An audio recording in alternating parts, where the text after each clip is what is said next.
All right, hello, welcome back to episode 2 of Cool Stuff and Chill. We hope you are joining us again, or if you're a new time listener, which you likely are, because we only have one episode out, welcome. We're happy to have you.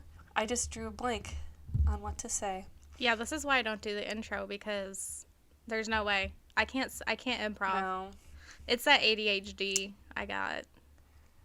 Okay, so speaking of ADHD, I'm just going to warn you and our listeners that this week, the story that I chose was one that there's like a lot of detail in it. Mm-hmm. And it's kind of just like OG celebrity gossip. And I had such an ADD time trying to do the research. So let's just go ahead and throw it out there. We're not professional researchers in any capacity. No. I was just like a fart in a skillet, like everywhere. I could not get one track. I just was everywhere. I'm like, there's so much just like juicy shit going on.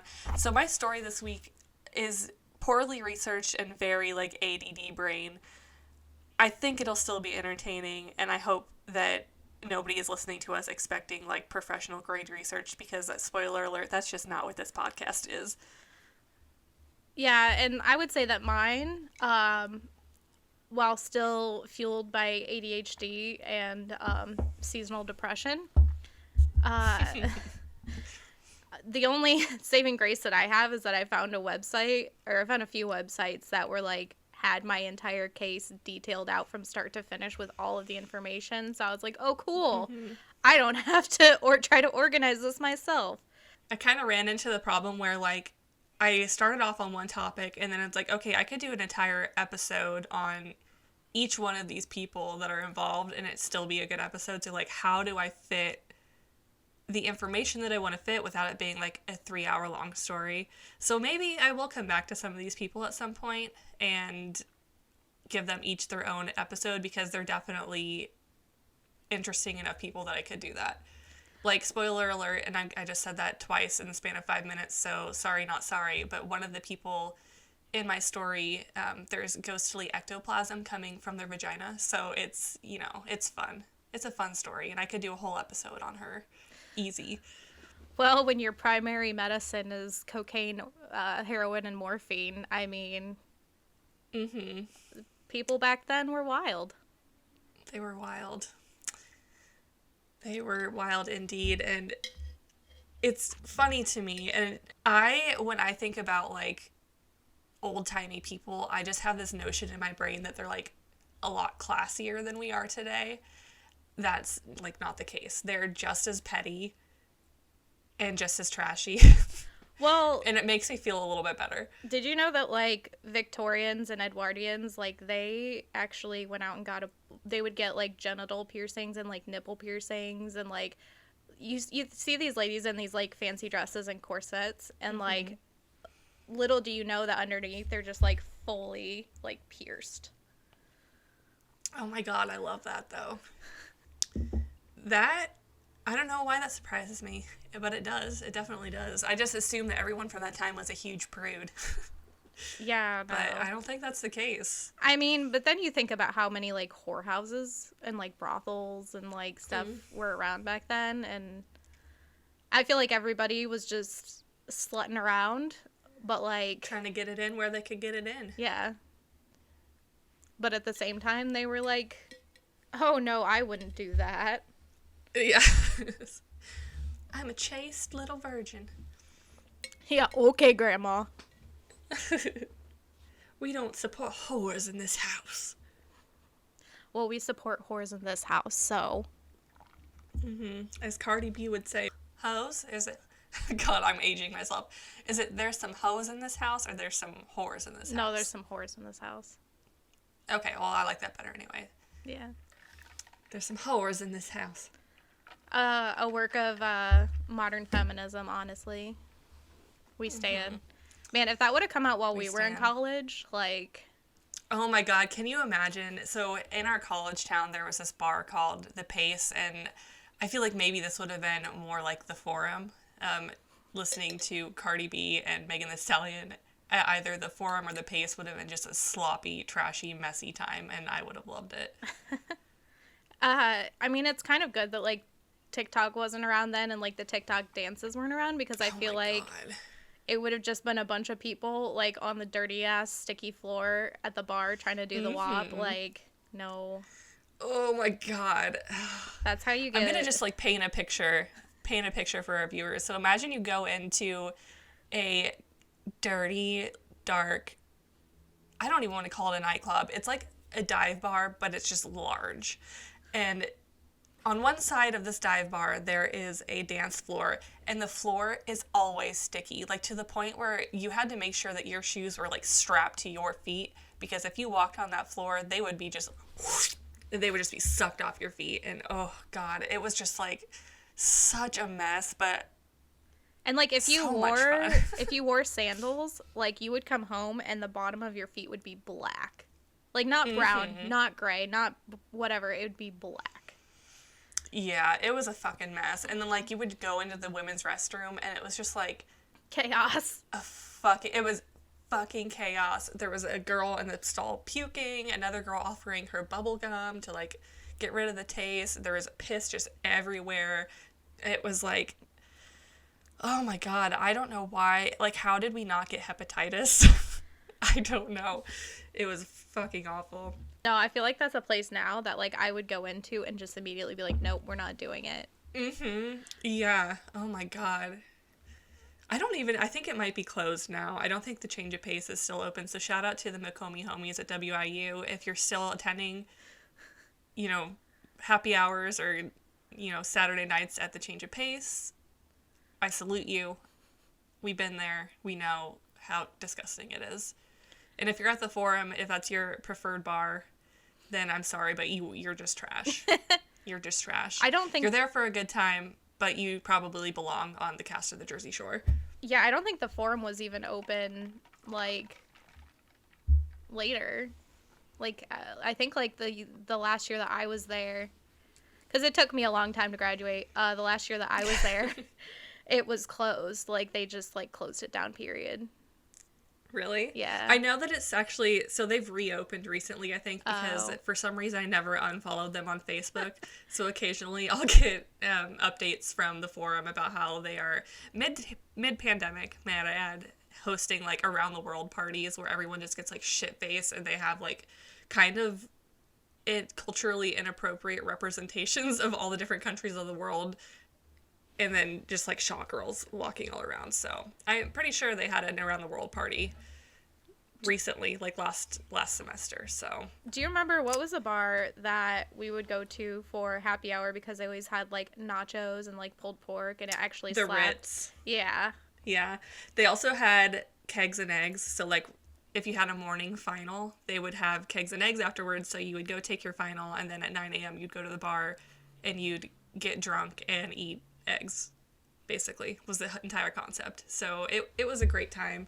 If college, I don't know what the college kids are doing, but I feel like the pandemic is definitely going to, like, change things more than it already has, because I can't imagine going back to college as a 21-year-old after the pandemic and then walking into these places and being like, yes, this seems like a place where I'm not going to get germs. I hope so. I hope it changes things for the better, honestly, because, like, I am so fucking tired of when I go to work and people, like, a lot of people I work with have kids, and, like, a lot of times their kids get sick, and they're just, like, then they get sick, and they're like, oh, no big deal. And I'm like, no, I don't want your fucking secondhand flu from your crotch goblin. Like... Can you wear a mask, please? Or, like, people wouldn't isolate. They'd just be, like, in a meeting.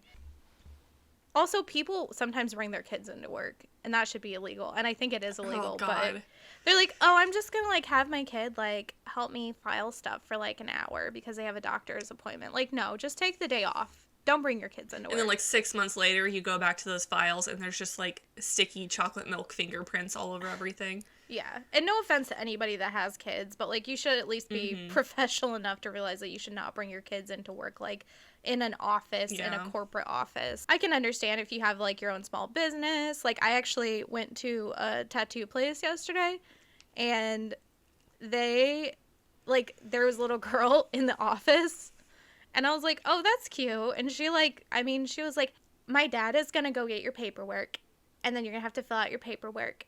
and then he's gonna take you back and he's gonna pierce you.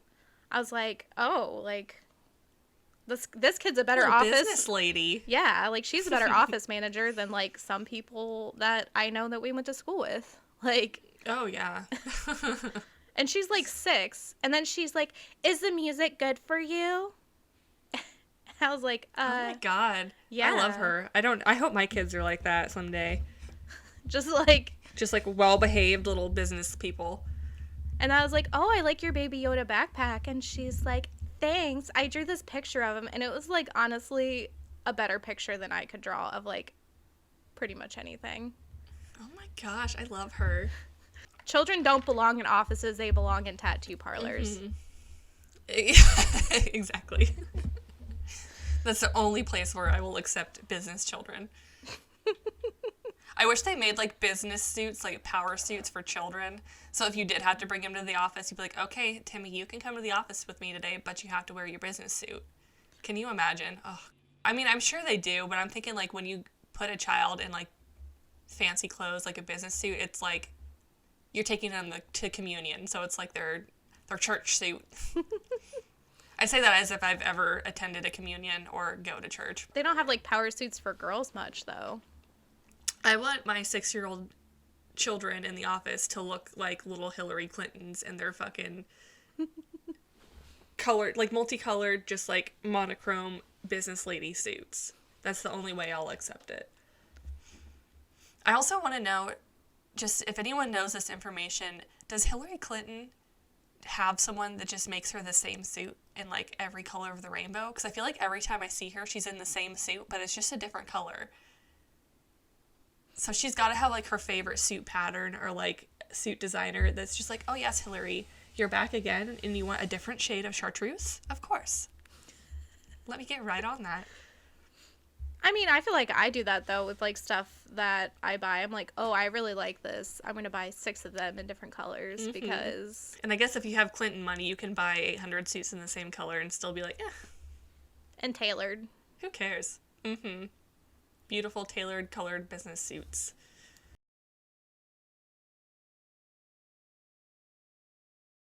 Okay, so I kind of briefly introed this, but I'm going to tell you guys today about the original OG celebrity beef, and I'm sure there was celebrity beef before this. However, this is probably the only one that I've ever heard about or care to tell you about, and it's about Harry Houdini versus the spiritualist community.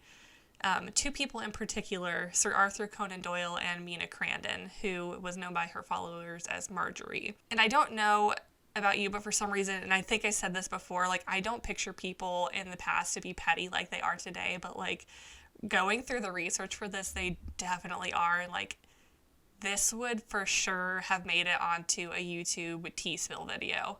For sure. These people, they're just petty. They're so petty, and I don't know about anyone else, but, like, for me, my life, pretty undramatic, so to, like, live vicariously through other people's drama, just, like, icing on the cake, I love it. So this is like right up my alley. And if you don't like celebrity gossip, I apologize. This might not be the week for you, but I hope you enjoy it anyway. Maybe you're a history buff and that'll tickle your taters. I don't know. Or maybe you want to do something fun, like magic. Like magic, exactly. And this has magic in it. And like I mentioned before, it also has vaginal ectoplasm. So it's going to be a good one. I think that's called chlamydia. I think, yeah, nowadays they would call it chlamydia. And maybe this is, not only OG celebrity beef, but the origin story of chlamydia. We'll find out. Harry, we all know who Harry Houdini is, but I'm going to go ahead and just give you like a little bit of a background on him. He was born into a Jewish family, and that seems pretty irrelevant, but it'll be an important fun fact later. And he was born in Budapest in 1874 to his parents, Robbie and Cecilia. His family then emigrated to the U.S. while he was still quite young, so in 78. And they first moved to Appleton, Wisconsin, which, fun internet fact of the day, is the home of Jennifer from Bath & Body Works. And Jennifer did not have the winter candy apple scent of candles. Anyway, so his father in Appleton was a rabbi. And then later the family relocates a few times, so they don't stay in Wisconsin for very long, and eventually they end up in New York City. So at this point, the family is pretty poor. And young Houdini then starts to work several jobs as a child to help make ends meet. And eventually he starts street performing and makes a debut as a trapeze artist at the age of 9, and he calls himself the Prince of the Air. So it's in 1891. He's working as a sideshow act. He's performing in dime museums and circuses, and he's working a gig at Coney Island. And it's here that he meets his wife, his true love, Bess, and they get married in 1894. So Bess works as his stage assistant for pretty much the rest of their performing career, which is couple goals. They're like, I almost made a reference to them being like Kim and Kanye, but we all know how that ended up. So pick a better celebrity couple and then run with that. Beyonce and Jay-Z. There we go. They are the original Beyonce and Jay-Z. They're performing together. They're wild out. So it's not until 1899 that Houdini starts kind of begins to focus his career on escape acts, and so he becomes an instant hit. Like, this is definitely his niche. He's very good at what he does, obviously, because we still know of him today. And so he earns himself the title as one of the world's highest paid entertainers for acts like escaping from steel water-filled coffins, and he makes elephants disappear, all of which would be something that David Blaine would do today, and we would be thoroughly unimpressed. But because it's, the early 1900s, late 1800s, everyone's like, this guy is a real fucking wizard. And so people are like legitimately convinced, because he's so skilled at his craft, that he is a mystical being and has magical powers. And in fact, it was such like a widely believed idea at the time that he was asked by this famous actress that had lost her leg in an incident on stage to conjure her a new leg. Like, they were so convinced that he had magical powers that he could just poof her a new leg out of thin air. Side note, and this is totally unrelated and is probably going to derail your whole train of thought, but do you think that J.K. Rowling named Harry Potter after Harry Houdini? Ooh, I hope so. I like the idea. I don't like the idea of J.K. Rowling anymore because she's not a great person, but yeah, I do like the idea that she named Harry Potter after Harry Houdini. That makes me very sad that she's kind of like being canceled, not because I feel bad for her, but because I love Harry Potter merch. So let's just, as a community here, all agree that if we're buying Harry Potter merch nowadays, it needs to be from an Etsy shop and not from licensed merchandise, because I don't really want to give her my money anymore. I'm going to try, I don't know if you can hear my ice cubes. I'm leaning over so I can get a little sip of water here. No, I'm just sipping directly here. They're here for the full experience. I'm going to drink directly into my microphone. Give us that ASMR. Those, here, ice cube ASMR. Oof, yeah, baby, that sounds nice. I don't do ice cubes. Well, are you drinking coffee or water? This is straight tequila. I wish. Yeah. I bet. God, can you imagine waking up on Sunday morning and just choosing violence, and like you just fill up your Starbucks tumbler with tequila and you're just rocking for the whole day? I mean, I wake up every day and choose violence, so it's not really any different for me. Nothing new, yeah. No, like I wake up and I choose violence, I choose chaos. And also like I feel like I choose violence, I choose chaos, but with like a grandma vibe. Right. Like right.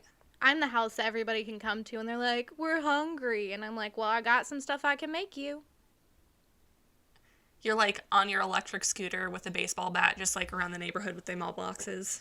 My machete. And no one's like, yeah, there you go. And nobody's going to tell you to stop because you're just a little old lady. And they're like, well, that's just Timmy's grandma. Like, she just does that. You get that little old lady pass. This is actually funny because this is real life. I have a machete in my car, which is in my front seat, just because you never know when you're going to need a machete. So I know this is like a fact that typically for anyone else would be kind of alarming, but for some reason that just doesn't surprise me here. It's just like sitting like right in the crack of like my passenger side seat.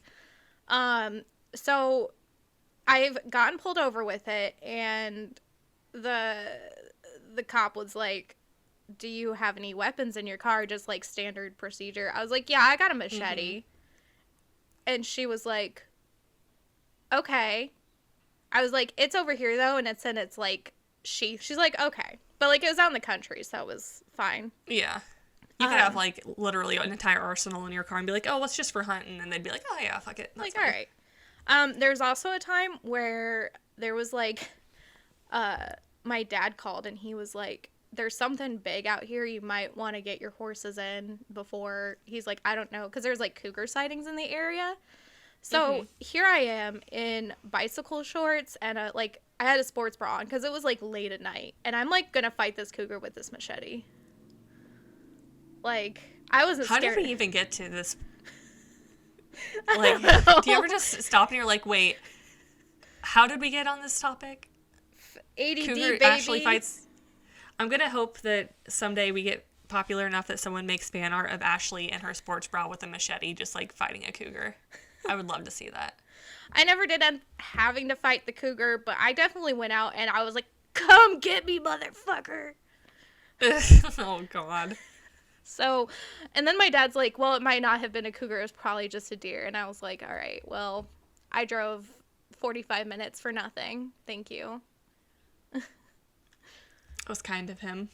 Well, anyways, let's get back on the topic because I was immensely derailing. Okay, so we left off, Harry Houdini, people think he has mystical powers, yada yada. So now, during the time that he is getting popular, the spiritualism movement is, like, having a moment. It's very large. It's, like, a big thing in pop culture, and it's been around basically since the mid-1800s. Obviously, it's been around for eons, but, like, it's having a moment in society and pop culture beginning in mid-1800s, but it really kind of hits a peak at this time during the 1910s and 20s. Allegedly because the high death tolls of the influenza pandemic of 1918 and World War I. So obviously people have lost a lot of loved ones, so they're starting to turn to spiritualism as a way to contact those they had lost. So Houdini, being a smart showman and businessman, he's like, I'm going to cash in on this trend. I'm an illusionist. This is right up my alley. So he starts to hold seances and making contact with the dead. In his own acts. However, obviously, he's not a real medium, we know this, and he was just capitalizing on the trend and using his skills to put on a good show for the people. So, having the background of faking these spiritualist shows, he kind of begins to shift his focus to debunking fake mediums and spiritualists in the 1920s. Because at this point, he's kind of, like, sick of their shit, and he's, like, seeing so many people being taken advantage of, and I don't know if he has a guilt complex for having done the same thing, but essentially he's like, hell no, we're done with this, like, spiritual movement needs to, like, get out of Dodge. I'm sick of seeing people being taken advantage of. So he starts to attend seances in disguise and send in plants on his behalf so that they can report their findings, so he can basically, like, ruin these fake mediums' careers and just, like, totally discredit them.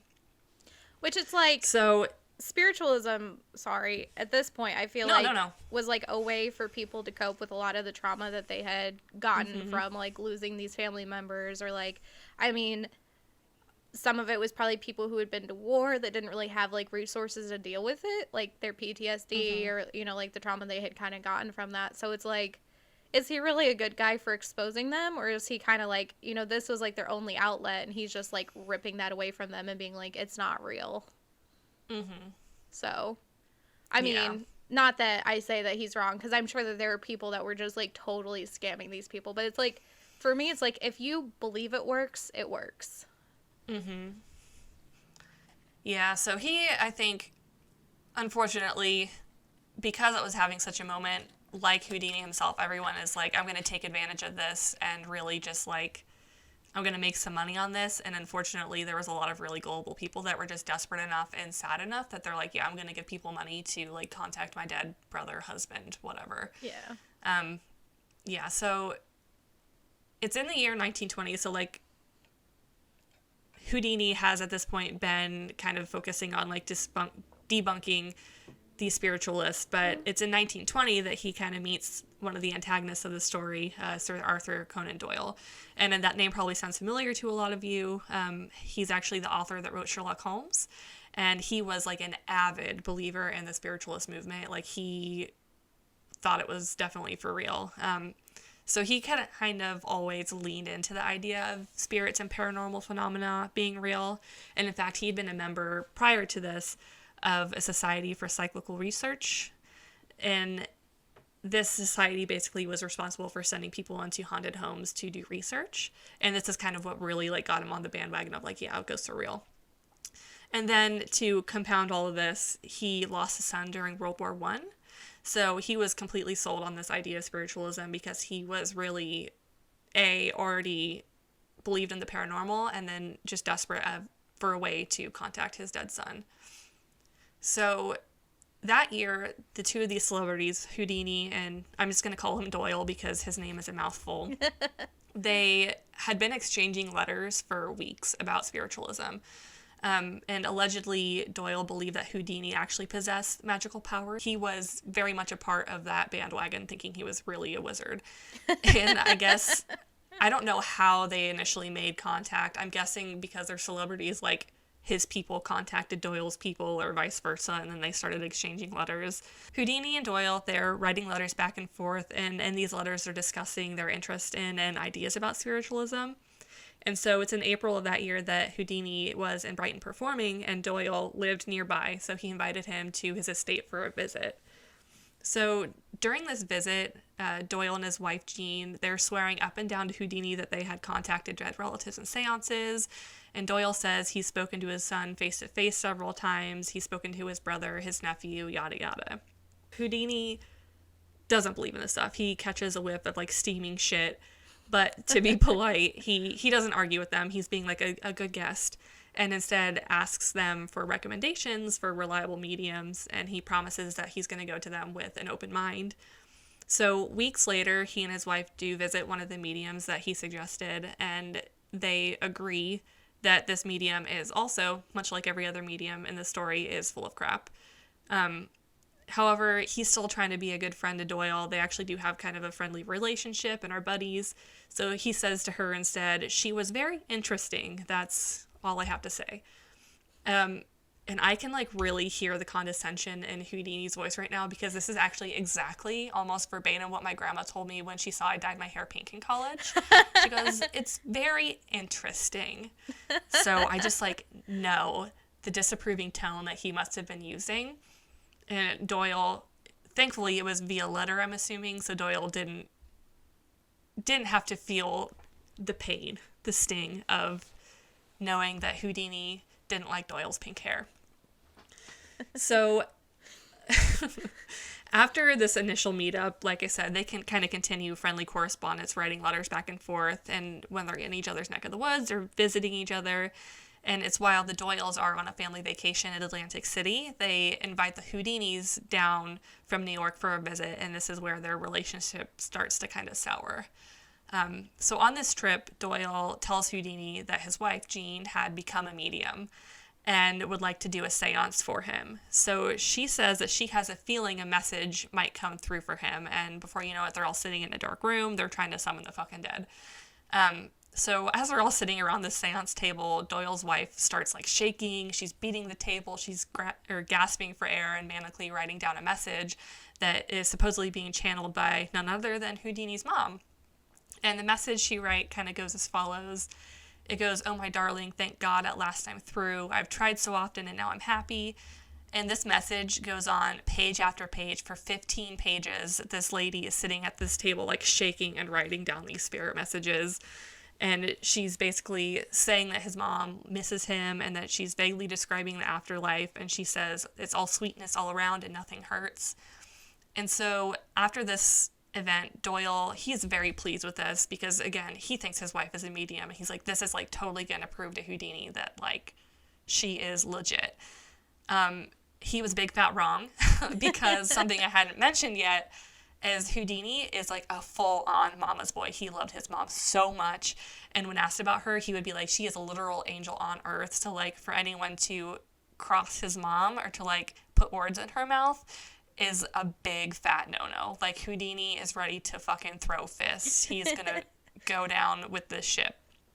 So Houdini says like he couldn't feel his mother's presence. He goes, not even a semblance of it, and the messages were wholly unconvincing to him for several reasons. So all the pages of these messages, Lady Doyle, she had drawn Christian crosses at the top of the page. But as we know, his mom was Jewish, like a devout Jewish woman. So why would she have written crosses on the page? It doesn't make any sense. And she was also born in Europe and spoke and wrote in German. Like, she didn't have a good grasp of the English language. So why was she coming through in English? And the last thing that Houdini was like, this is fucked up and not true. The day of the seance actually happened to be her birthday. So why hadn't she mentioned it? So all of this adds up. Houdini's like, you're full of shit. Like, I am pissed. I cannot fucking believe you would do this.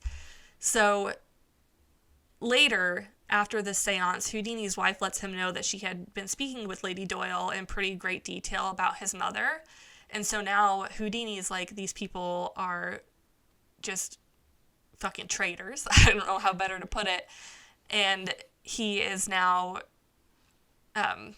basically he's referring to the Doyles as self-deluded. He's saying they're senile, they're easily bamboozled. And Doyle's, because Houdini was pissed about it and obviously goes on this tear, like degrading their good name or whatever, the Doyles will tell basically anyone who listens that Houdini is conceited and self-opinionated.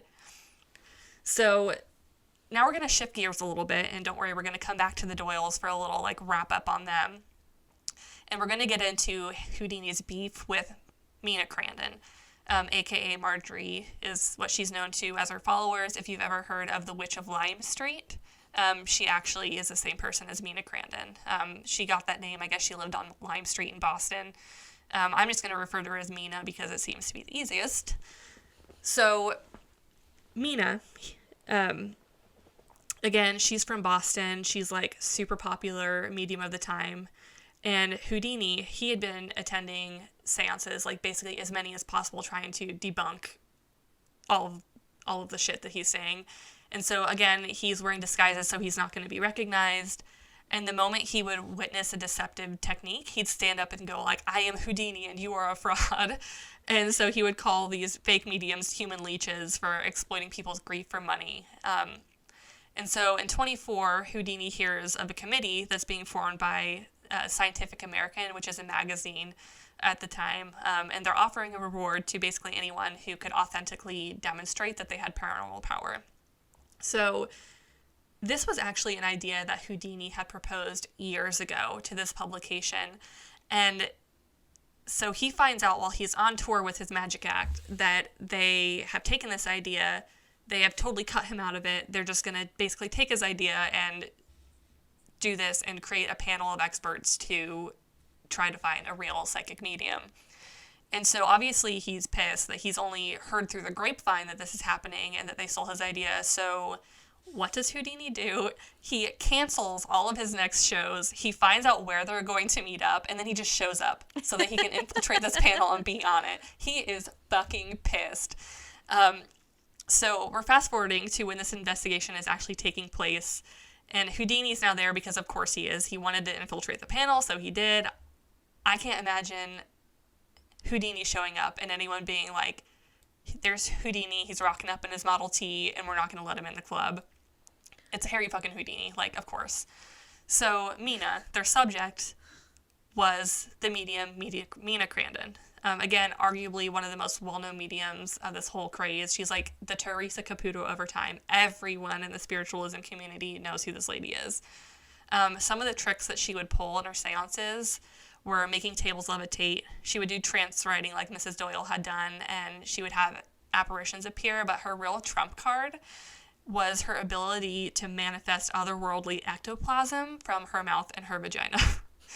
So, in one review, a skeptic refers to her as too attractive for her own good. So basically they're alluding to the fact that she was so hot that it distracted people enough that she could pull off these illusions. And her seances eventually get so popular that they become invite only. And just a fun little note is that one of her regular invites were the Doyles. So I'm convinced that these people are all in on this together. So basically they're like the proto TikTok star, where it's like you don't actually have to have any like skills. You just have to be hot. Mm-hmm. Pretty much, yeah. Or like, you know, like influencers. Like, and like even when I did my research, like, some of the tricks she was doing, I'm just like, there's no way, like, someone had to have known what she was doing, but I wonder if it's because she was so good looking that they're just like, nah, we're gonna let it slide. Well, I actually... Like, fun fact, I don't think I wrote this in my notes either, she would do a lot of her seances naked. That's probably it. Yeah, I want to say it's because she knows that she's being distracting and the people are going to be more focused on her boobs than the things happening in the room. But also because it was like, oh, I'm going to prove to you that I don't have anything up my sleeve and I'm just going to sit here fucking butt-ass naked. But also, actually, this is on topic, kind of off topic. I read an article the other day where it was, like, talking about how people used to be a lot dumber because everything had lead in it. And, like, there's more serial killers because, like, there's a higher percentage of, like, murderers and serial killers because, like, the lead deposits in their brains would make them, like, not have as good impulse control and, like, would, like, lower their level of intelligence. Yeah, definitely. I think I actually read that same thing. So maybe they were all just, like, drinking lead water and that's why they're all believing all this bullshit. Yeah, and, like, lead makeup and paint and eating paint chips as a child. Yep. All right, so basically where we're at in our story is this Ghostbuster crew, this panel of experts that are writing this article and, you know, doling out this prize to the medium. They're all in a seance now with Mina. And Harry requests that he sit next to Mina so he can keep a better eye on her and what she's doing. And he pretty much, yeah, so he could, like, really get a good close-up look at the titties. But pretty much he immediately catches her in the act of faking experiences. So she's ringing hidden bells with her feet, and she's asking people in these seances to close their eyes, and then she's throwing shit around the room and using her head. So she's, like, holding hands. They're all in a seance, and she's, like, holding hands with the people to her sides, and she's leaning forward and using her forehead to, like, push the table to make it appear as it's moving. And everyone apparently either just is letting her get away with this because, like we said, she's a hottie, certified 10, or they're all legitimately just keeping their eyes closed and that stupid to believe that it's, like, actually happening. So Houdini reports this to the committee that they're all being lied to and shows everyone practical demonstrations of her illusions. However, the Scientific American writers still go on to praise her abilities in their publication. Little fun fact here, it's actually discovered, like, much later that the Scientific American basically is, like, in cahoots with the Cyclical Research Society, I think is what it was, and so they're, like, trying to just, like, basically convince people that it's real. So they're pretty much printing bullshit to, like, convince people that it's real to basically, I don't want to say keep them in business, but... Yeah, help run that industry, really. Yeah, well, and so this is, like, much later after the story that it's discovered, but I feel like just throwing that in there just for some context. So they're printing a bunch of stories saying that Mina's real, and this obviously, like, incenses Houdini. He's on an absolute bender at this point, trying to disprove her, and shows up to the seances now with booby traps. So he's bringing in bells that have been, like, rubber banded so that they won't ring, and at one point he even brings in this giant box and makes her sit in it. And so only her head is visible, and there's holes for her hands to be free, but she insists that her hands go in the box, and so that's how the setup ends up. She is just a little floating head outside of a box, and then the rest of her body is trapped inside. However, inside of this box, Houdini or his assistant, I'm unclear on which one it was. I think it's later proven that his assistant puts it in there, but basically they stash a ruler inside of this box and hoping that she would use this ruler to ring a bell that's sitting on top of the box. And she does. She falls for the trick and uses this ruler to not only force the lid off of this box, but also to ring the bell. However, nobody believes either of their stories because these two had gotten to such a pissing match trying to discredit each other and just setting booby traps for each other left and right that they're just like, these seances are shit now because we don't know who is telling the truth and who's not. So at this point, Houdini, after these seances have occurred, he's back to, like, his regularly scheduled bullshit and ends up building an entire act around Mina and showing exactly how she's performing her illusions, and in an effort to ruin any credibility she might have, he's just, like, showing her tricks on stage, essentially. And he also begins to publish DIY mediumship pamphlets. so that he can describe to the public how she's performing all of her effects. And if you recall, I had mentioned that vaginal ectoplasm from earlier. Houdini eventually identifies the substance as dead animal tissue. So she has been stashing it in her mouth, and like while everyone has their eyes closed, she's like dumping dead animal tissue all over herself and like trying to pass it off as like ghostly ectoplasm, which is very gross. I mean, there's like a history of people doing the ectoplasm, but most of the time it was just like fabric where they would just like Well, there was one medium from the time that used to do that with the fabric, where she would like cut it up really fine and like mix it with water and then just basically make herself puke. So I don't know if that's what Mina's doing. She's swallowing it, making herself puke. From what I gathered, she was like just stashing it in her mouth, or I can't imagine. I mean, she would have to put it in her mouth either way, but ugh, gross. So sweetie, no. Basically, yeah, it's fucking gross. And at one point, and I didn't put this in my notes either, but just another fun little fact, she has this like ghostly hand, this apparition appear, and it looks like this little, if you've ever seen like the Lucky like monkey claws, do you know what I'm talking about? Yeah. They're like fucking shriveled up monkey hands. That's kind of what it looks like. Hand of and glory. While people have their eyes closed, yeah, she like throws it on the table. Well, it's later found out she has like taken the liver from a cat and just like carved it into like a claw shape, and people think it's like a ghostly apparition of a claw. But it's not. It's a fucking cat liver. So yeah, she is full of shit, and eventually is proved to be full of shit. But basically, Houdini continues on this bender of disproving mediums until 1926, where his campaign against spiritualism actually results in Senate hearings on fraudulent mediums. And so Congress actually ends up passing a bill that outlaws fortune-telling, and the spiritualists are obviously furious at this because it kind of like ruins their entire industry. They're not allowed to really operate anymore. So Houdini starts receiving letters from spiritualists predicting a violent death as like fitting punishment for his work. And so that same year, Houdini is giving a performance at a university in Montreal, and before a show, this student named J. Gordon Whitehead goes backstage, and he's saying he wants to test Houdini's ability to withstand any blow to the stomach, and without warning, just sucker punches Houdini 5 times in the stomach before he could tighten his abdomen to kind of like soften the blow. And so at the time, Houdini feels severe pain, but he makes it through the performance and then goes on his merry way to Detroit for more shows.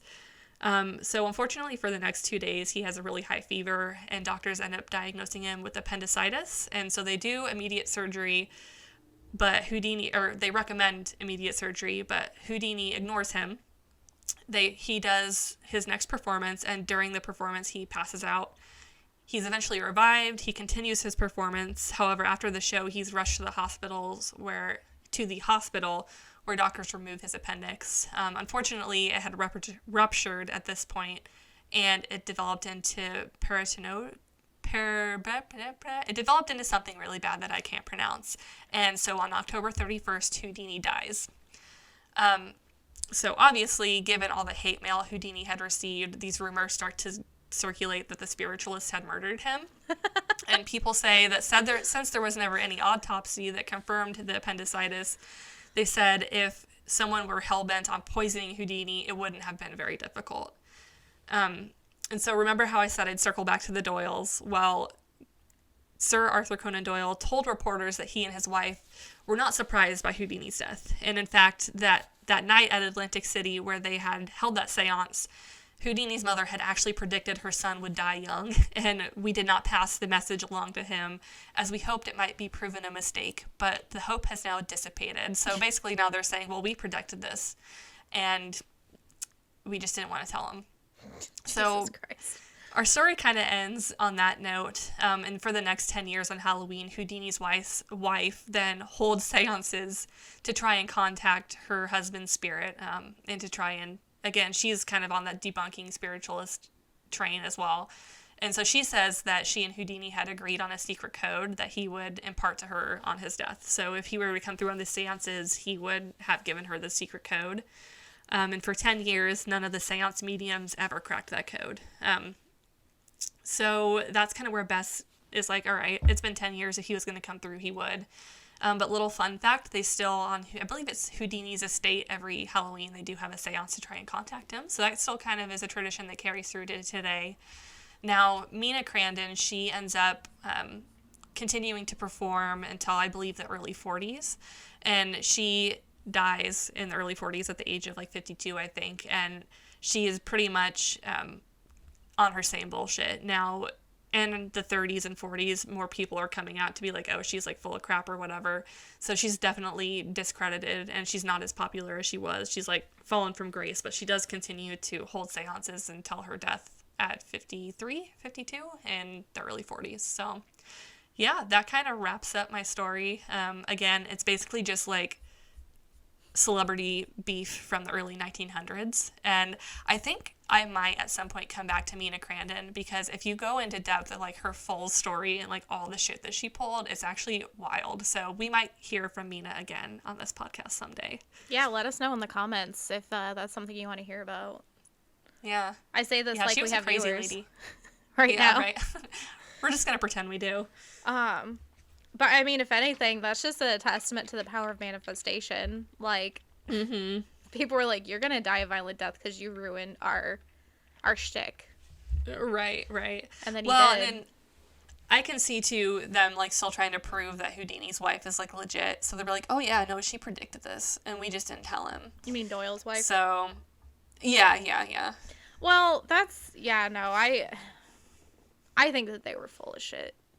It's kind of like a lot of psychics, pretty much anytime someone's a psychic and is like, tells everyone that they meet that they're psychic or like a medium, I'm like, no, not everyone is a medium. I used to be like firmly believing that Teresa Caputo is a medium, but even her nowadays, I'm like, I don't think so. There's this one guy on TikTok, though, that he like approaches strangers in grocery stores, and it could very well be staged, but I might believe that he's a medium. I don't know. There's one that's like she does like celebrity stuff, and she like goes, and it's like stuff that you could find on like their Wikipedia page, and they're like, how did you know that? And she's like, oh, you know, I don't do any research. I come into this, and I'm like, sweetie, no, like, it's like trying to find impartial jurors for like a really popular case. Like, no. Yeah, it's like impossible. Like, no, you've heard something about them. Okay, so this is like totally out of left field, but speaking of impartial jurors and celebrity cases, okay, if anyone is watching The Masked Singer, and if at the time that you are listening to this episode, Grandpa Monster has not been unmasked yet, does anyone else think that the juice might be loose again? And it might be O.J. Simpson. So, Ashlee, I don't think you watched this show. No. I never mentioned it to you, but it's like a fever dream, and honestly, I watched season 1 thinking I would never watch another episode, and here I am 5 seasons in, like, aggressively Googling and trying to figure out who these people are. I don't watch it, but it'll pop up on, like, my Google recommended news every once in a while, and then I spend, like, 3 hours researching it, and I'm like, I gotta know, like, who's been unmasked already, like, what the theories are. No, I spend a lot of my time watching, like, Holocaust documentaries. That seems really depressing, but again, for, like, just like the machete, I'm not super surprised by that. Well, that's like... I don't watch educational TV because I don't have a good reason. I just don't. I watch the fucking Masked Singer. All I've been watching... God, it's trash. Like, all I've been watching this week is, like, Chernobyl documentaries and, like, urban explorers going to, like, and look at it, which is pretty cool, and Holocaust documentaries.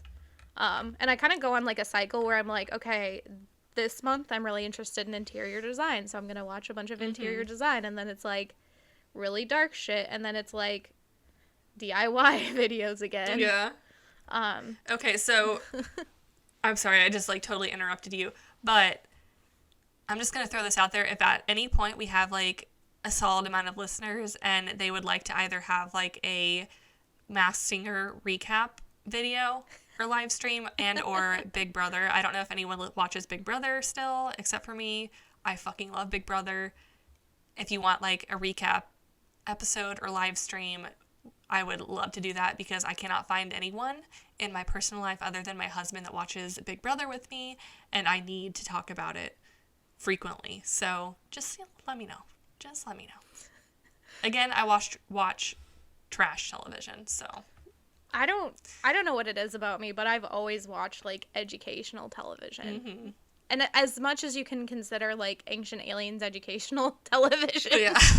But, like, that, and then, like, old movies. And I just have, like, I remember a few details about every one of them, and I'm just, like, I'm, like, trying to look it up to be like, I need to rewatch that. And I'm like, I can't even find what the movie was, because it's just, like, such vague details that, like, I remembered that aren't actually a major plot point of the movie. Because, like, that's how a lot of, like, old movies are, is it's, like, there's this thing over here, and then there's this thing over here, and then there's a musical number, and it's just, like... Yeah.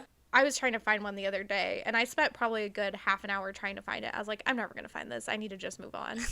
And that's growth. Yeah. I agree. That is growth. Not spending Apparently 4 there's, hours. like, a code that you can put into the Netflix search bar that will pull up, like, all the true crime stuff, and I wonder if there's a similar thing for, like... I'm sure there is for historical stuff. I'll have to Google it. I usually just, like, I'm like, I want to learn about this today. Mm-hmm. And then I do. And sometimes I just rewatch Forensic Files start to finish again. And sometimes it's something completely different. And I'm like, all right, thanks, Netflix. Thanks for giving me the documentaries that I need. Yeah.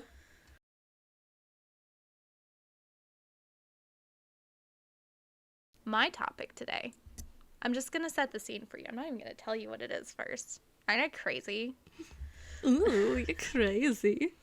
It's in Russia, 1959, when 10 students, 8 men and 2 women, from the Ural Polytechnical Institute went on a hiking expedition, just for funsies, in the Ural Mountains of Kolatsyakul. I don't know. I don't speak Russian. I'm sorry if I've butchered that. Which in Russian means dead mountain. Not for the reason that you think. It's because there's actually not a whole lot of shit going on there. Like, there's not a lot of foraging. There's not a lot of hunting. Even the locals would stay away from that. I am, of course, referring to the famous incident, the Diatlov Pass incident.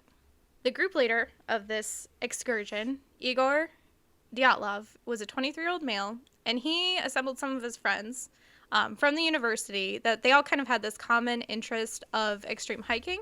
So they were hoping to upgrade their grade 2 hiker with ski tour experience, which I guess just means that they were on skis. They wanted to upgrade that to a grade 3 certification, which at the time was like the highest hiking certification available in the Soviet Union, and required candidates to traverse 300 kilometers or 190 miles. And they were just like, they were all interested in hiking. They wanted to upgrade it. Like, I can't imagine that there was a whole lot going on.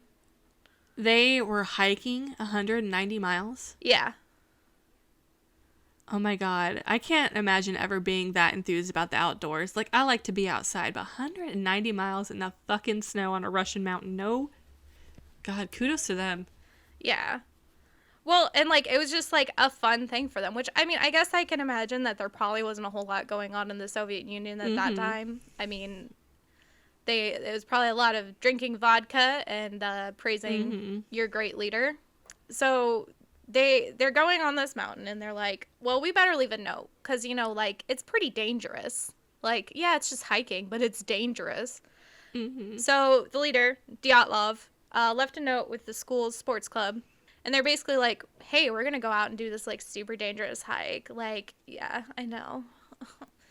If you don't hear from us, like, in 2 weeks, like, maybe send someone to rescue us.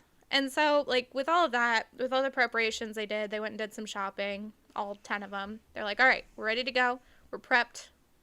Let's go on this hike.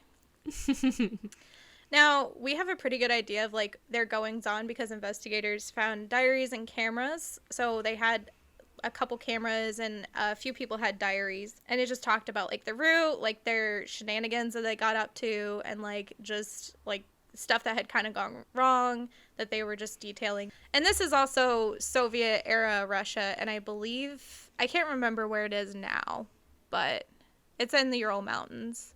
Remember, we said at the beginning of this episode, we're not professional researchers, and we're not going to try to be, so we're doing our best. So back to the thing. They started their trek in Vizhai, the last settlement before the trailhead, which they had the goal to reach Otorten, a mountain which was 10 kilometers north of the site. And I'm not sure exactly what the terrain was like, other than it was classified for the grade 3 difficulty. So on January 27th, they begin their journey, which it's the mountains in Russia, like in January. Like, these people are metal. Mm-hmm. As Russians are. So they begin their journey the next day, going through their hike, and one of the members, Yuri Yudin, he's a 21-year-old male. He had rheumatism and a heart defect, and he's like, yo, like, this is too hard on my joints. Like, I don't know that I'm going to be able to do this. I'm gonna turn back. I'm gonna leave. Which ended up saving his life. So, good decision on his part, I guess. And the rest of the team was just like, oh, okay. Like, that sucks, but see you later. I do think in the girls' diaries, though, they're like, he must have been some kind of player. He must have been funny or something, because they're like, oh, like, Yuri's gonna go. Like, we're sad to see him leave. Where the dudes were just like... Yuri had that good. He did. He had the good. Hottie Yuri. I think he lends them some of his gear that he had packed for the trip, because he's like, you know, I'm not gonna need this. You guys might need it. They all kind of had, like, their individual kits, but then they had, like, group stuff. Like, yeah. The Diatlov had this tent contraption, which was, like, 2 4-people tents sewn together, and then there was, like, a suspended stove thing for, like, heat, and apparently it was, like, really warm, but he had, like, invented that as much as you can, like, sewing 2 tents together. Right. And the suspended... MacGyvered it. Yeah, the suspended stove. Which, I mean, it did, like, it brought heat into the tent, so they didn't have to sleep, like, with all of their parkas and clothes on, which is kind of an important point later. So, over the next 2 days, or a couple days, not 2 days, I guess, they keep hiking, and they get to the end of, like, the highland area, and they start to prepare for more of, like, the mountain climbing, hiking, which apparently it was like, you have to do so much of this, so much of that. I don't know. I didn't go into full details of what the Soviet era qualifications for hiking were. They find, like, a nice wooded kind of valley area, some lower ground, as low as you can get in the mountains, where they drop off some of their extra food and equipment that they knew they wouldn't need for the hike up and would be weighing them down, but that they wanted for the hike back. So their plan was to get over the pass, and set up shop, like, on the other side of the mountain. But then some snowstorms kicked in, and it kind of, like, disoriented them, and they got lost a little bit. And instead of going, like, it's like, here's the mountain, here's another kind of mountain thing, and there's, like, a pass here. They, like, started going up the peak of the mountain. But, like, they're making good altitude.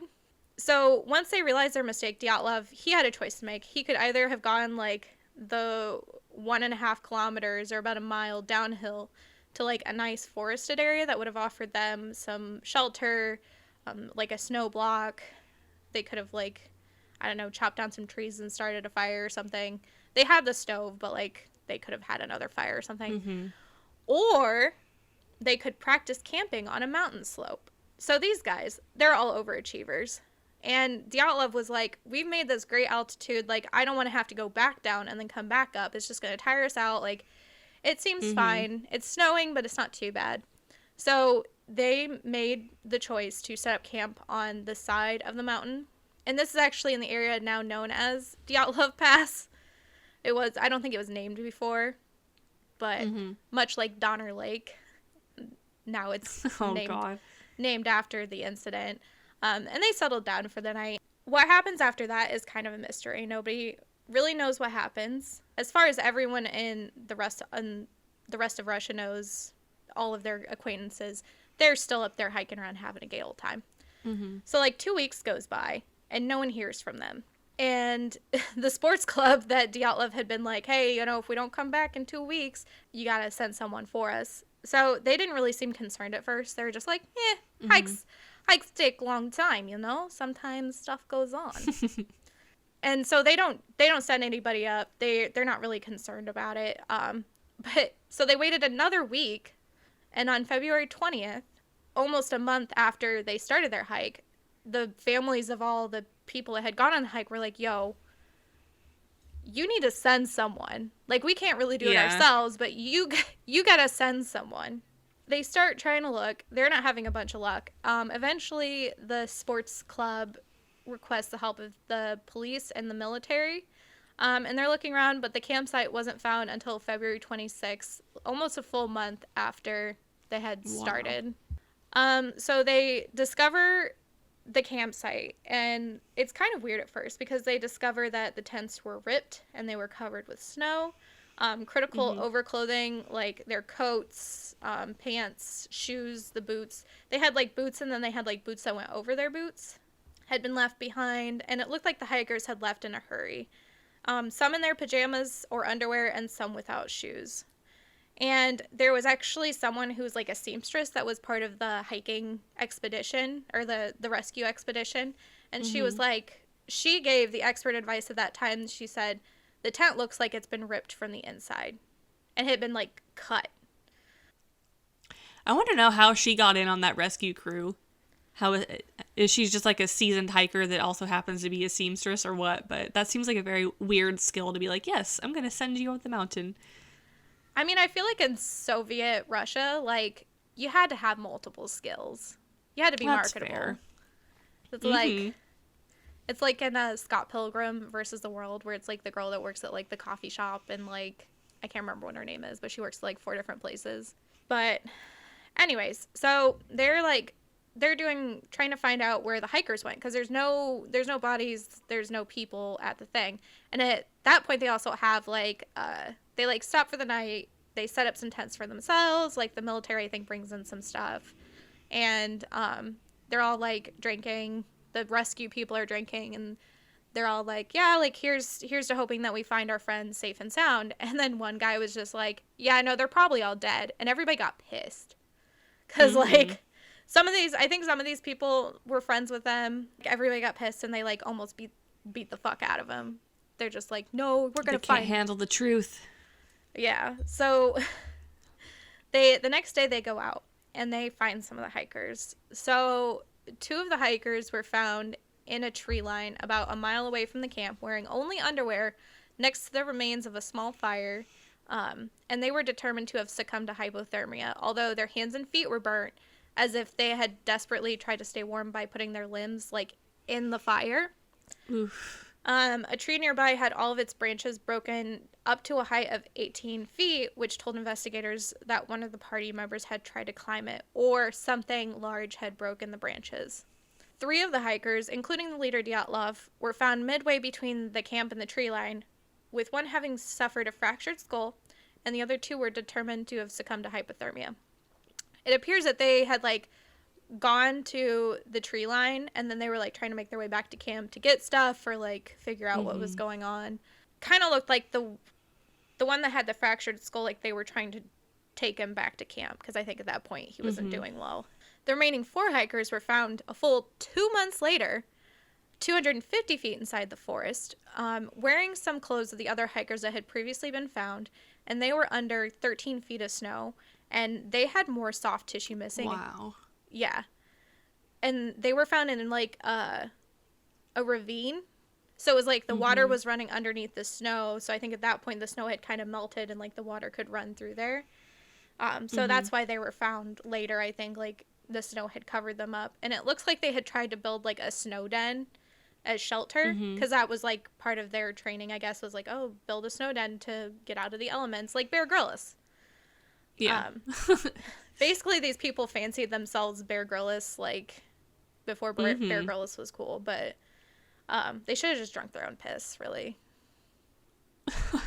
I mean, if Bear would do it, it's good enough for the Russians, right? Yeah. They're in the snow den that they had built, but then it was determined that they had succumbed to either injuries or hypothermia. So one of them had a fractured skull, one of them had fractured ribs, and like not something that could have been caused humanly. Like, it looked like he had been in a car crash, and he was missing his eyeballs. And then one lady had crushed ribs, and she was missing her tongue, eyes, parts of her lips, and like some other soft tissue from around her face. Oh, gross. And this was later thought to be part of like the decomposition process, because she was like face first in the water. that's kind of like just the bare minimum information about like how the bodies were. But there was some other weird stuff going on with the crime scene and the tents, the people, the clothes. So the clothes the hikers were found to have traces of radioactivity on a few people. High enough that it would register on, I think at that time they were using dosimeters. There was no outward trauma to the bodies. Like, there was a few scratches or, like, stuff from where they had gone through the snow and had, like, you know, or, like, when the guys had tried to warm up their hands, but it wasn't like there was, like, stab wounds or they could really see anything. But it was just internal crushing trauma, like I said, similar to a car crash. Their skin was a dark tan purplish red, which a kid, like, there was a child that went to the funerals and he described it as that. He was like, oh yeah, they were, like, tan but purple. So, like, Ugh. They were kind of a weird color. But, again, I think that's kind of a normal stage of decomp for, like, right, being cold. Some more weird stuff that happened. There was evidence that the bodies had been flipped over or moved after death.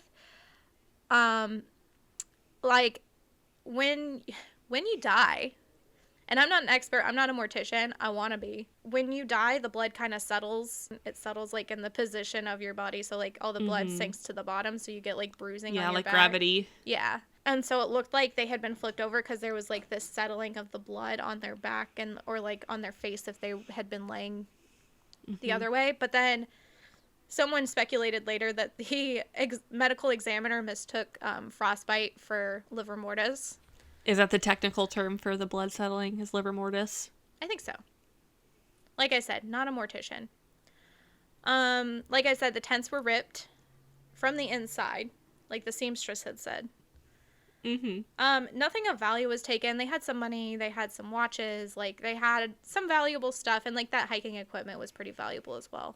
The member that had left early was brought in to identify the items found at the site, and he noticed that there was some weird cloth that looked like it might have been military cloth, some skis, and some glasses that he didn't recognize, which led him to speculate someone from the military had been to the site before the rescue team arrived and left these items behind, which, if that's true, like, how did they get home without their skis and, like, without leaving footprints? Right. And also with the cloth, he was just like, yes, this appears to be military, but it's like, was somebody, like, handing it to him and being like, does this look like military cloth to you? And him being like, yeah.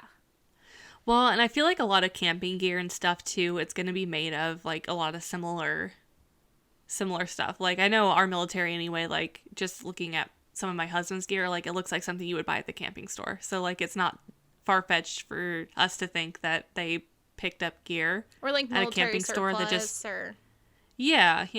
And there's also something else in a minute that I'll talk about, that it might have been one of the members that was there, and it was just something that he hadn't shown him.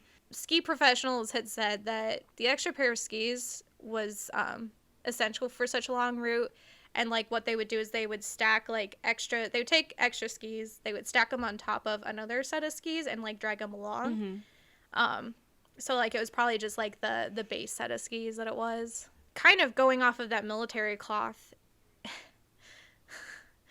in 2018, Simon Zolotaryov, who was a 38-year-old male, he was the oldest one in the expedition, and he was the one with the worst crushing injuries, was exhumed because there was just like this one guy who's like, I don't think this guy is who he says he was. He's like, I don't think this was Simon. And they called him Alexander. And they did DNA tests against him and his family, and determined that while the photos matched his bone structure with photos taken after World War II, his DNA did not. So people speculated that he might have taken the identity of the original Simon after World War II. And that's just like a fun fact. And then the official investigation determined that compelling natural forces were at play. And this was due to the Soviet government kind of being like, we need to wrap this up quickly. Like, we need to get this in the door, we need to get this out the door. Which is kind of important later for some of the theories. So on that note, I'll just go right into the theories. Okay, this is my favorite part. So the first theory is the Avalanche Theory, which is that an avalanche came down, hit their tent, and then they like tried to, get out quickly. They got away from the avalanche. This would make sense because they were in the mountains. The tents were cut from the inside, and they left in a hurry. And they could have felt or heard the rumbling and decided to flee for their lives because they're like, oh, we gotta get out of here before we get crushed. And it was determined that everyone had died of hypothermia or internal trauma that they had sustained. And, like, the reason for people not wearing clothes, like being in their underwear or whatever, because there was a few that were found in their underwear and a few people that had, like, weird clothing. Like, some people had, like, one shoe of theirs and then one shoe of another person's. The kind of driving force behind the theory of avalanche/hypothermia was that when you get hypothermia, sometimes you get so cold that your nerves like freak out and you can't tell if you're hot or cold. So like you start to undress because you're like, oh my god, I'm hot when you're cold, and that's called paradoxical undressing. So they're like, yeah, they're just naked because their nerves thought they were hot. Like, that's it. Simple as that. Yeah.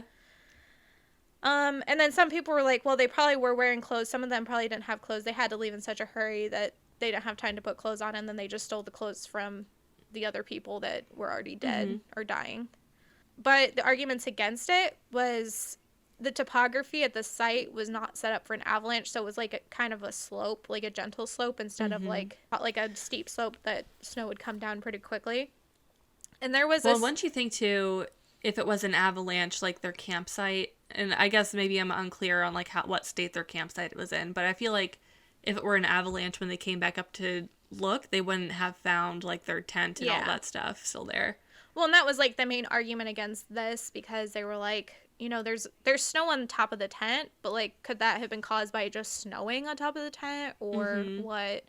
And also an interesting fact is that when they found their footprints, actually what had happened, because, and I might be explaining this totally dumb, so if you're a science nerd and you know more about this than I do, please tell us.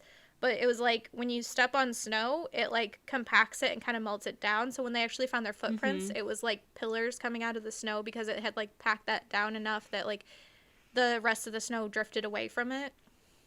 So it like blew it away, and it kind of left like not an imprint, but like the opposite of an imprint. I don't know what the technical term for that is. The other thing that was kind of weird is that there was a significant delay between setting up camp. Like they had time to like carve out an area in snow, set up their tent, get comfortable, get naked. Not naked, but they had their like underwear on. Yeah, their jammas. Yeah. Jams. Before, like, and write in their diaries, and like they've even made like this fun little pamphlet thing before an avalanche occurred. So like usually when an avalanche occurs, it occurs pretty suddenly after it's disrupted. So that's why people are like, no, it wasn't an avalanche. So moving on to the next theory, I'm going to group these two together because a lot of the evidence points to both of them. The next theory is that it was either secret Soviet experiments or aliens. Yes. Oh, this is what I'm here for. I'm invested in this now. Oh, it's aliens. You don't even need to get into it. I just know that it's the aliens. Well, I think there's a one later that you might like better. Okay. Ooh, I'm excited. The theory is that it was secret Soviet experiments or aliens, or that it was aliens and that the government had known that the aliens were coming and were covering it up. So the main evidence behind this is that radiation, unexplained radiation on like the clothing of the victims, and there was all this internal trauma without bleeding, and they didn't have like cuts other than like small cosmetic type stuff. There were also reports of unidentified spherical lights in the sky in the area. Some people claimed that they were missiles. Some people claimed that they were UFOs, like alien UFOs. Some people just thought it was like an optical illusion because mountains are kind of fucky as far as science goes. Yeah. And they were just like, it's kind of like the episode from last week about Betty and Barney Hill, where they're just like, Jupiter, you just misidentified Jupiter. Why are all the aliens appearing in the mountains? Is it because it's easier for them to land at a higher elevation? That's what I want to know. Because Betty and Barney were in a mountainous area as well. Probably, or like for them to hide their craft.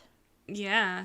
Or are mountains just a conspiracy for alien landing strips? I think they might be. Okay, because listen, there's another one that I'm really invested in called the Lumerians, and they're like a mountain society of aliens. So I think we might be onto something. We might be cracking a code right now. We're cracking the alien code. Mm-hmm. And actually, funnily enough, so they have these cameras, and they got a fair amount of pictures on them. And one of the people's camera, the 33rd photo, allegedly showed evidence of like the lights in the sky. To me, it just kind of looks like bokeh lights, where it's like just really out of focus, just like, yeah, you know, like diffused street lights and stuff. Yeah, I guess it wouldn't be a street light up that far, but you know what I mean. No, there's like no light, but it's also like that they don't really know what happened with that. So for the military side of it, being that they either felt an explosion from like missiles or an experiment, and they had fled thinking that was an avalanche, or that the soldiers had forced them to flee. But again, there was a lack of like other footprints other than theirs, and theirs were pretty distinct. Either way, the Soviet government was just like trying to get this wrapped up as soon as possible, which was kind of common practice at the time. Think about like Chernobyl, where they're like, oh, we just had a little fire at the power plant, and then it turns out it's like this huge explosion and causes like fallout throughout the rest of Europe. Side note, the lead investigator on this whole case was like, I think the spheres had something to do with it. AKA the aliens. Yeah. But like he wanted to investigate the spheres. He's like, the spheres, there's something going on here. There's something going on here. And then the Soviet officials were like, dude, shut up, just close the case. They're like, just shut up. So I don't know if he was crazy, or like some people speculate that he was like closing in on the truth, and they're like, you need to close this, you need to go work on something else. But like I said, in that era, and really for the entire lifetime of the Soviet Union, they were very much about like, we don't really need to know why it happened, people died. I think it's Occam's razor, where it's like the easiest answer is usually the correct one. They were really operating off of that. They're like, easiest answer is correct. Let's move on. We got shit to do. Mm-hmm. The next kind of theory was that it was the Mansi native tribesmen, and they are reindeer herders. They thought that these guys like found their camp and just like straight up slaughtered them for no reason. If they had slaughtered them, though, you would think there would be a lot of more like external injuries there. Well, and that's why they kind of ruled that it wasn't them, because they didn't have a lot of external injuries. It was more like they were in a car crash, like it was crushing injuries. This mountain was literally named Dead Mountain because there was no foraging, there was no hunting. Like, these people were not going up there for no reason. Like, that's just not it wasn't a good theory. So like they didn't give a shit. And also they were like pretty peaceful people. Like they were pretty chill. Now for one that I think you'll like. The Yeti Theory. Oh, okay. I've got many conspiracy theories about the Yetis too. Also, just side note, did you know, and this is according to ex-Mormon TikTok, so I could be completely wrong, but, and I forget which biblical character it is, but one of them, because of his sins, was like exiled from his family, whatever, and like doomed to be the Yeti and like roam the earth as Sasquatch for the rest of his life. I'm gonna have to look this up at some point. And I just saw this TikTok last night. I'm so upset I can't remember the name. But I like that Yeti theory too. It's just like a crazy Mormon theory that it's like fucking Cain or Abel and they're just doomed to be the Sasquatch for life. I think I've heard that too. Mm-hmm. Yeah, so there's this whole theory. And did you know there's apparently a Russian Yeti Institute? Like researching or searching for the Yeti? Yeah. Collecting evidence on Yeti. Can you imagine if you were like a member of the KGB, but instead of getting assigned to like do counterintelligence, you're assigned to like find the Yeti? Got to find the Yeti. There's like whole I can't, like History Channel maybe, where it's like finding Bigfoot.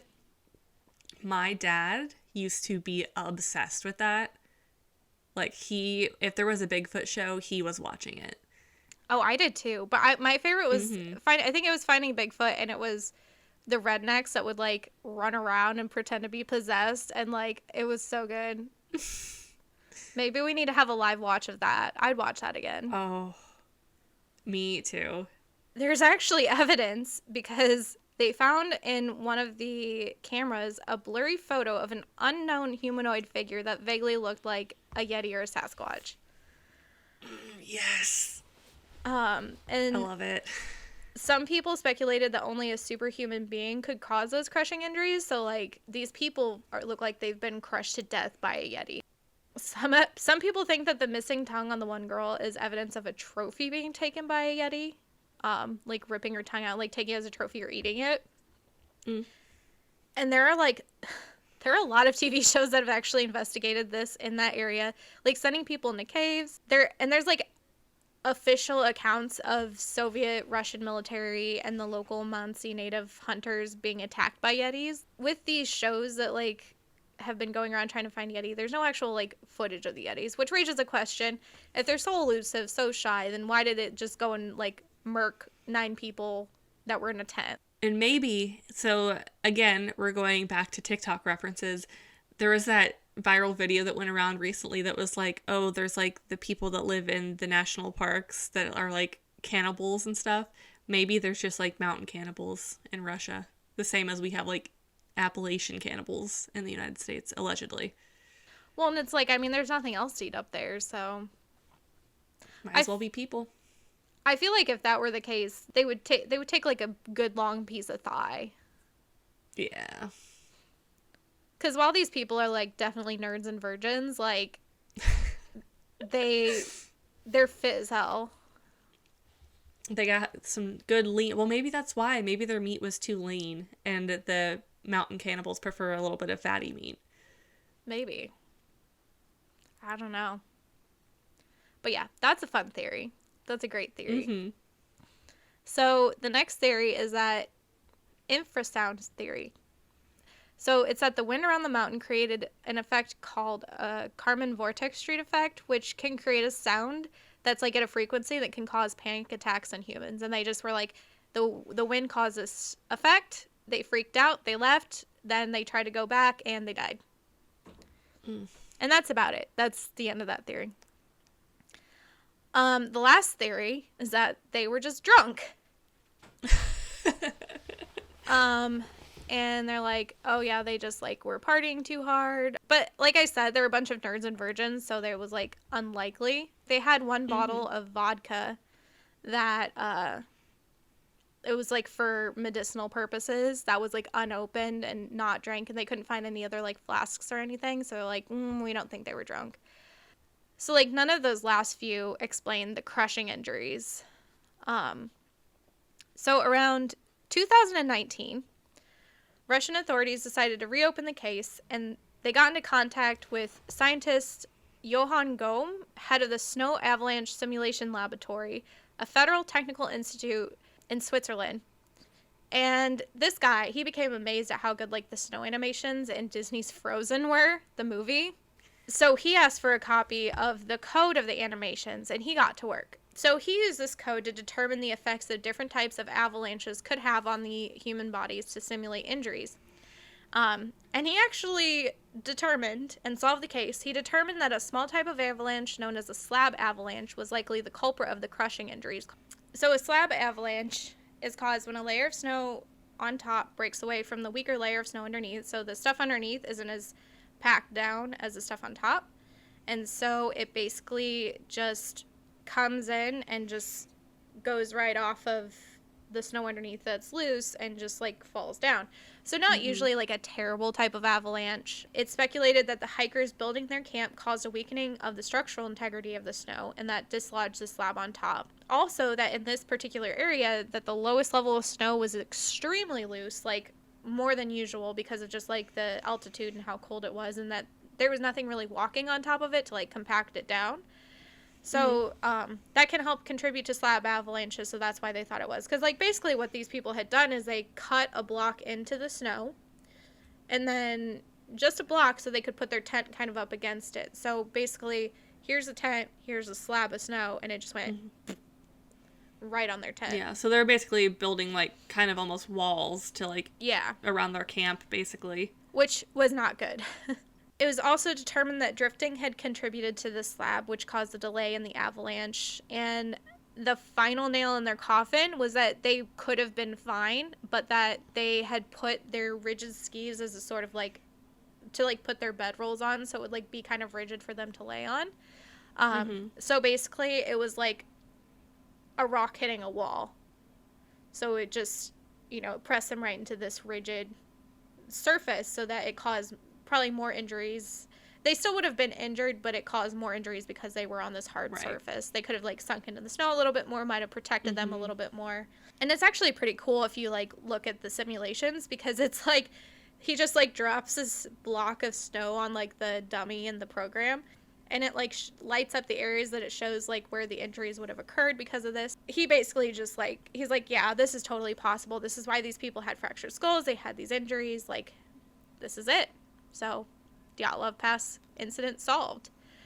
And then, I mean, there was some, the other weird stuff, like the clothes are like, yeah, they probably just left in a hurry because they, you know, they were hurt. Some of them had skull fractures. They weren't in the right frame of mind. Some of them had just woken up. So that's probably why they had weird assortments of clothes on. And then as far as the radiation goes, basically it's thought that either it was a piece of equipment they were using had some radiation on it, but also some of the students had exposure to radiation in their, like, lab situations. So people are thinking that, like, that was just, they weren't as safe about radiation back then, and that's why they had radiation all over their clothes. So I wonder if those Disney animators now also put on their resume that they helped solve the Diatlov Pass incident. I mean, I hope would. they do. I definitely would. They should. It's impressive. It is pretty impressive. But it's also, like, this was something, and some people, like, reject it still. They're like, no. I mean, it was the Yeti. I personally want to believe it was a Yeti. I do, but I can't really deny science. Like, isn't this... No. As, like, spiritual, I would consider myself. I still am like, science wins. I'm sorry, baby. Yep.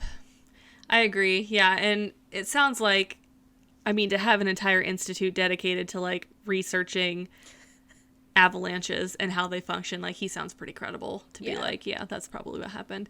And honestly, it is really the most logical, because really, the way you're describing it, it almost sounds like the snow that's sitting on top is just like a big block of ice, essentially. Yeah. So it could easily come down and just crush your organs. Well, and it's like, I mean, it's not even icy, it's just heavier and denser because it's like, this is what's getting kind of action from the sun. It's having action with the air. Everything on the bottom was basically immediately covered up. Well, if you kind of think, like, I don't know if you were this kind of an asshole child where you would take a snowball, but you'd warm it up so, like, the outer layer gets a nice crust on it so it's extra painful when it hits people. That's kind of what's happening here, because that inner layer, it's not getting any of your body heat like the snow would have gotten from, like, the sun or whatever that just, like, melts it just enough to make it, like, a little crusty on the top. Yeah. So it's kind of sounds like what happened here, just on obviously a huge scale, and it hurts a lot more than a snowball to get crushed by a big sheet of ice. I mean, all my childhood friends were ghosts and animals, so I didn't, but I understand the reference. Well, I had 2 siblings, and we just, like, beat the shit out of each other on the regular, so. I didn't. I was also the oldest, though, so, you know. We also used to take snowballs, and we would put gravel in it. What the So fuck? not only was it a snowball, but it also had little rocks, and then you would compact it so that it's like an ice ball with shrapnel in it, essentially. Y'all were dangerous. Yeah. We lived on a farm. We had to find out good ways to entertain ourselves, and as long as no one was bleeding or crying, it was pretty much all right. Did I ever tell you about the time that... Okay, so I don't think I did. I'm just going to start from the beginning. So we were going sledding, and so my parents... They live on quite a bit of land because they're farmers. So what we would do is my dad would take the snowmobiles and attach to the back of the snowmobile a toboggan. So the 3 of us kids would sit on the toboggan, mom and dad on the snowmobile, and they would, like, drive us out to the good sledding hill. Well, one day we go out sledding and it's, like, kind of snowing, and I don't have, like, any sort of eye protection on, and neither does, I believe it was my brother behind me. And so the snowmobile, there's enough slack between the toboggan and the snowmobile that the snowmobile kind of does a little maneuver so that it avoids a branch. But by the time the toboggan gets to the branch, it's straightened back out. So my sister, she's in the front. She sees the branch and is able to duck. But then it comes right at eye level to me, my brother, and just like gets me in the eye. And then I'm down for the count, gets my brother in the eye. And so my parents sent both me and my brother to school with 2 black eyes. And so the teachers had to like call my house and be like, are you guys beating your children? Because it looked like we had gotten punched in the face. But no, my parents just, ran us into a branch with the snowmobile. So shout out Jeff and Amy. You did a great job. But you really did do a great job. But this time was maybe like not a great moment. And then we didn't go sledding that day because obviously Steven and I were like done. We were ready to go back inside. I feel like everything that ever happened to me as a child where people were like, do you feel safe at home? I fully did to myself, but also I'm just clumsy. So, like, like I've gotten pretty bad, like, infections just from, like, falling on gravel and, like, scraping my knee. And then I just have, like, pus coming out of my leg. And I'm like, Ma, I need to go to the glories hospital. of being a farm kid. Well, should we wrap it up with a good tarot reading for the week? Yeah, let's do it. I got a different deck today. Ooh. I did like the unicorns last week, but I'm excited to see what you have. This one is... So this is the Ethereal Visions tarot deck. Ooh, okay. I like this one much better already. And then like, the unicorns are cool, but this one's really neat. This one's neat. Yeah. All right. So this is, again, going to be just a general reading for the week for everyone. You might find it applies to you, you might not. Just take it for what it's worth. Yeah. Or you can be like Harry Houdini and just be like, this is all bullshit. Yeah, this is bullshit, and just go on all the reasons why Ashlee's a fraud. Yeah, you can tell me what a fraud I am, but I can guarantee I don't care. Like, yeah. Sorry. I have a feeling, so eventually I want to just, like, go through, if we have people reviewing our show, just like pick out the really awful ones and just read them out loud. And this isn't an excuse for anyone to send in awful reviews. Like, please don't do that. Yeah, but if there's any that are just genuinely awful, I'm just going to go ahead and read them. Because I feel like that's like the best way to deal with a bully is just to be like, who cares? And honestly, I've gotten to that age where like I genuinely just like don't fucking care. I don't care. If you want to be rude and you want to tell me that I'm dumb, that's fine. Like, just move on. I really don't give a shit. I don't either. Unless it's like somebody that I care about. Not that I don't care about our viewers, but our listeners or whatever. But like, if it comes to a stranger on the internet, like, fuck you. Who are you to tell me that I smell? You can't even smell me from there. I smell delightful all times. Of course. No, it's other people. It's the children who are wrong. It is. It's always the children that are wrong. The children in their business suits. You might look professional, but you don't know shit. We really have to... I really want to make a line of business suits for small girls specifically. Because, like, boys have suits, but girls don't. Yeah. They just have, like, frilly pink dresses. But no, they need, like, power women business suits. With pants, slacks, nice slacks. Yeah, yeah. And not just blazers and leggings, but, like, good slacks. A good pair of slacks. Yes. A good pair of shoulder pads. In every color of the rainbow. Okay, so this week, I might pull another card, because I might need some clarification on this one. Oh, so, no. I've got the 8 of Cups, which is, that's, like, feeling, like, hopeless or confused or, like, rejected, just, like, dejected in general. But it is pretty. So that's the 8 of Cups reversed. And then the 3 of Wands is, like, obstacles in your way. Reverse, it's obstacles in your way. Upright, it's kind of like adventure, discovery, like, we're going on an adventure. But yeah, reverse, it's like, or it can be that you're, like, overconfident, like, you think that you're going to go on this adventure and it's going to be not great. And then I have the Judgment card reversed, which that reverse means, like dispute, or somebody's, like, lying to you, or, like, there's injustice, or like a lack of accountability. And I'm gonna pull one more card. Okay, so the Ten of Wands, which is like carrying a burden, but also kind of like having all your shit together. Oppression or stress also. This is just not good today. So Oh, Two no. of Swords is like fear, confusion, conflict, overwhelmed. So basically this whole thing is like saying you might be betrayed by someone. You're going to feel a sense of being overwhelmed. There's going to be some conflict. Like you may have had, you may have thought things were going well, but like you're kind of mistaken about that. And it seemed like a little bit more on the scale of like interpersonal relationships, not so much maybe at work. Because there's not like any pentacles in here. So it's like, it seems like, and a lot of wands and some swords. So it's like, you felt like something was going well, but maybe it's not going as well as you thought. And you got to kind of like shoulder that burden. But also like, don't make yourself the victim. But the resolution is that there's going to be a resolution, which is the Five of Swords reversed. And that's like forgiveness and understanding. So like maybe you're going through a tough time with somebody in your family or your friend group, and you just have to like go through and be like, hey, like what have I done wrong? I need to admit that I've done things wrong. But they also kind of need to admit that they've done things wrong. It doesn't feel too terribly serious. Like, it feels like more of a passing issue. I think this would be a good time to let our listeners know now is not the time to go buy yourself a piece of Moldavite, given that reading. Yeah. Unless you really just want to burn that bridge down and, like, just really throw yourself into the chaos. Maybe wait a week or two. Yeah, we'll see what the cards say next week. This doesn't feel like Moldavite time. I know for like a lot of people right now, because we're going into Aries season, they're just having a rough time of it. So be forgiving of each other. I think for Geminis personally, and this might not be all Geminis, but for a lot of Geminis, like right now, we're kind of going into a good time. But for a lot of other signs, it's like Aries season just fucking sucks.